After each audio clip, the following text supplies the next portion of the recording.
This is me doing lazy video editing. So here I have approximately 2 kilograms of rhubarb just cut up into slices, and I'm going to add 2 kilograms of granulated sugar.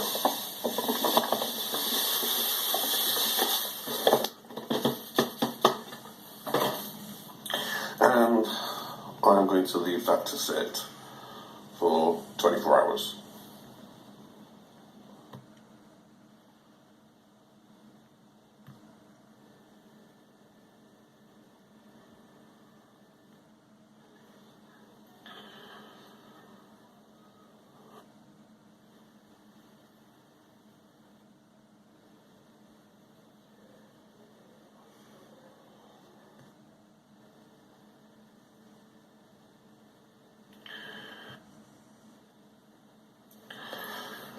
So after 24 hours, all the sugar has been dissolved and created a liquor,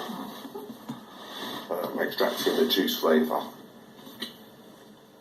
And I'm going to put this into a demijohn now, to which I've added 1 teaspoon of yeast nutrient.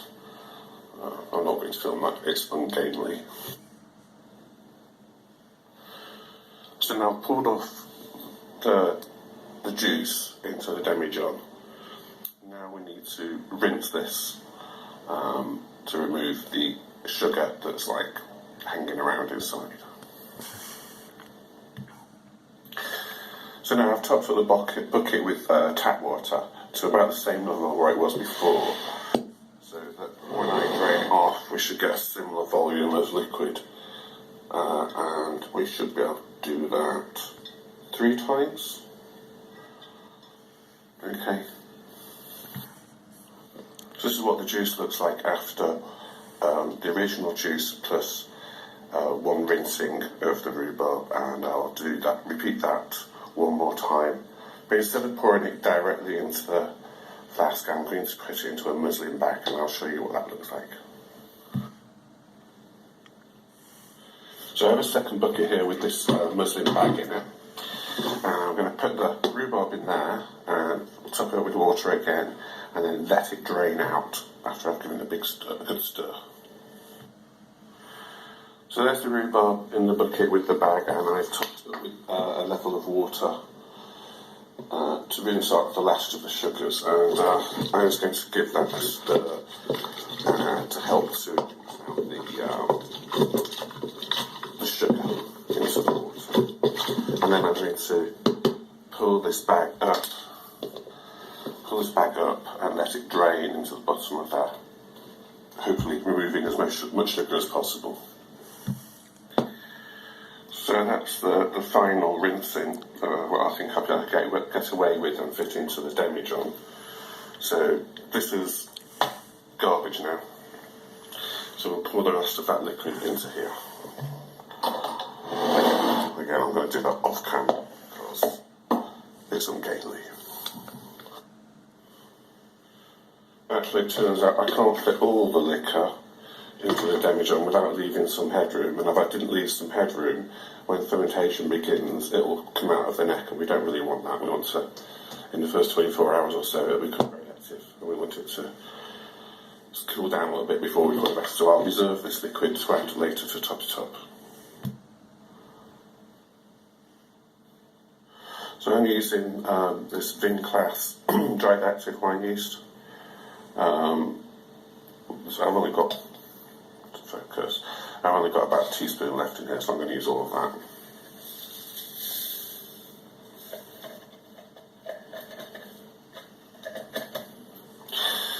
No need to stir it, just leave it.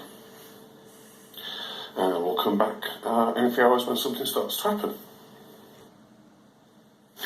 I forgot to mention, the ambient temperature today is about 21 Celsius, so that's what the liquid is, so that's why I haven't added any hot water to this, to bring its temperature up into a yeast-friendly temperature zone.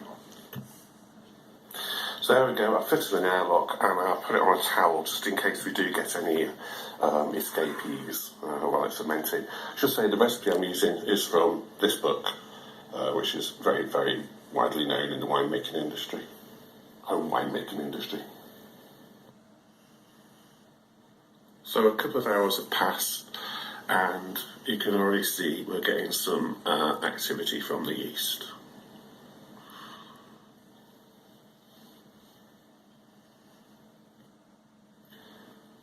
So this is a few more hours later, and you can see that the yeast is got going and is bubbling away. Well, not that.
Today I've given it a shake around to dissolve some of the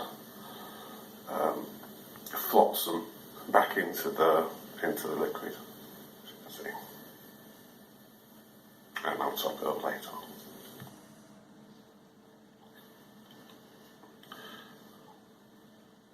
I give it a swirl around earlier to try and dissolve some of the residue that comes up the top. As the yeast ferments, the carbon dioxide brings all the bits up the top. They will eventually settle down as the yeast stops fermenting so much and it stops producing so much foam.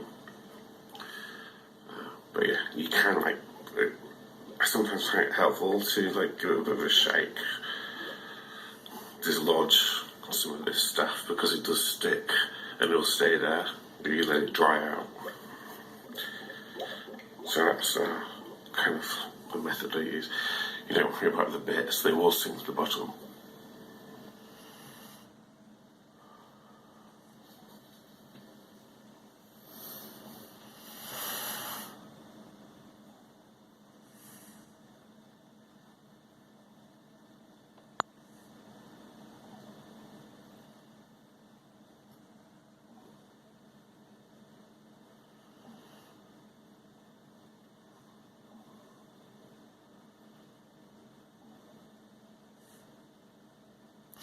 You can see the dead flies in the water trap there. Little bastards. That's why it's there.